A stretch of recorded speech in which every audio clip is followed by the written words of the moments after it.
السلام عليكم ورحمة الله تعالى وبركاته. أنا قول لكن بشكر بشير أو إذا له سود هذا يوتيوب channel كيغا.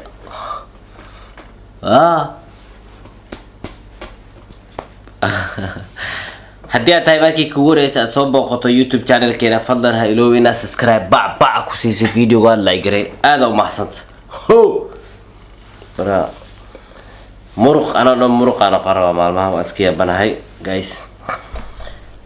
horta maanta waxaan rabaa inaan idin la wadaago 6 cunto wanaagsan haddii aad rabtid inaad murqaha dhisatid like sideedoo kale inaad noqoto dee murq yaa tii fanaanda ay ugu jirto ma waa yaabila just joking.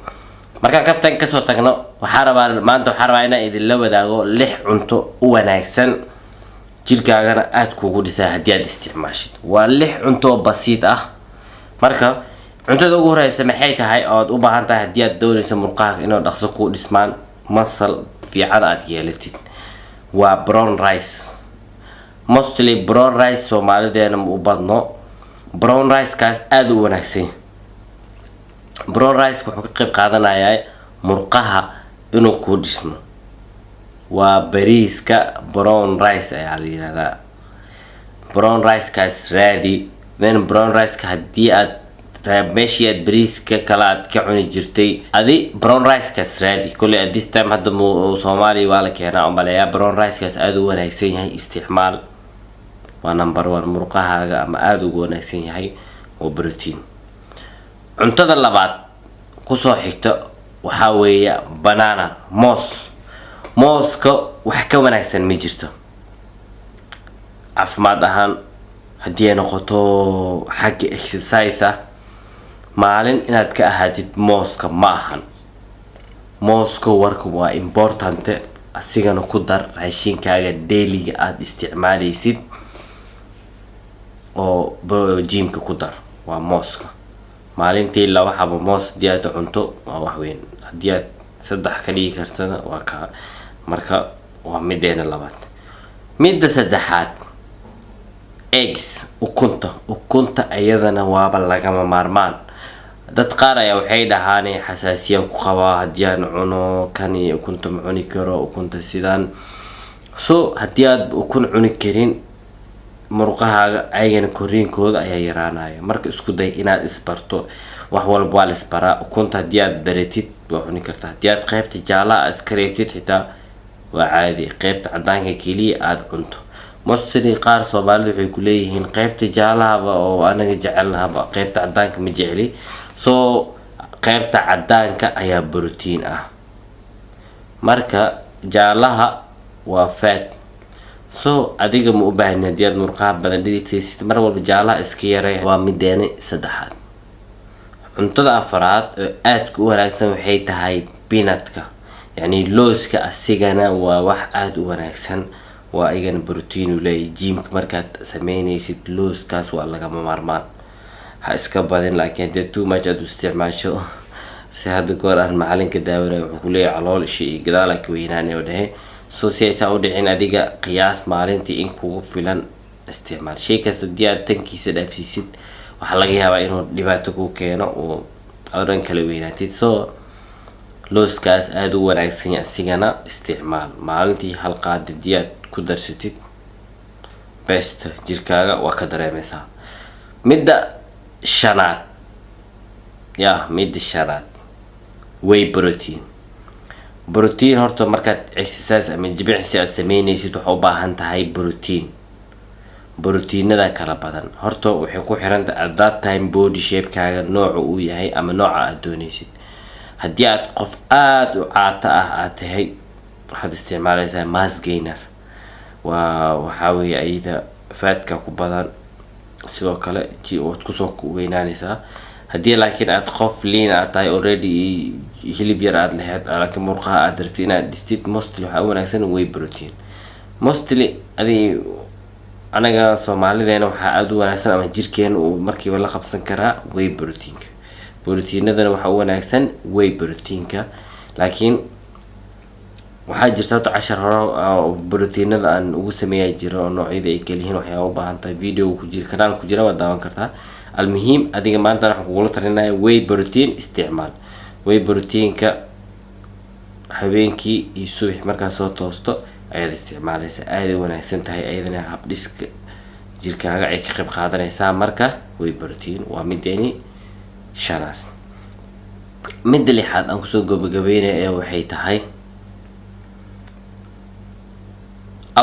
outis shurbada mashaari ama qofba siduu u yaqaan ayadana aad ay u wanaagsan tahay. outiska haddii aad caano yaroo khafiif aad ku dartid sokor meel dheer ah marka waa besta. waxyaaba waxay ka mid yihiin raashinka oo suuxi weli aad xilliga aad quraacanayso aad ay wanaagsan tahay.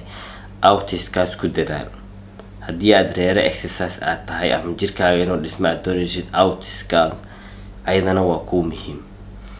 raashinka lixdaas raashin marka waa main important haddii aad rabid inaad exerciseka ama jirkaaga ama aad istig waa garteen sooma.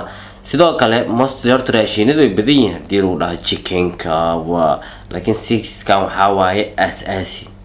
sixkan aad ay u wanaagsan yihiin maalintaada inay horta lixdaasi aada isticmaasho waa kuu muhiim. chicken oo beefka waxyaabahaas way soo galayeen ayagana waa raashinada culus, jugta culus allah kuwaas. laakiin kuwan kale hadda aan ku sheegay waa raashinada yaryar oo softada ah oo laga generalka ah. subaxii maalintaada inay lixdan raashin ay ka maqnaadaan la maro waa haddii aad doonaysid murqo wanaagsan ama si qurux badan inaad u dhisantid.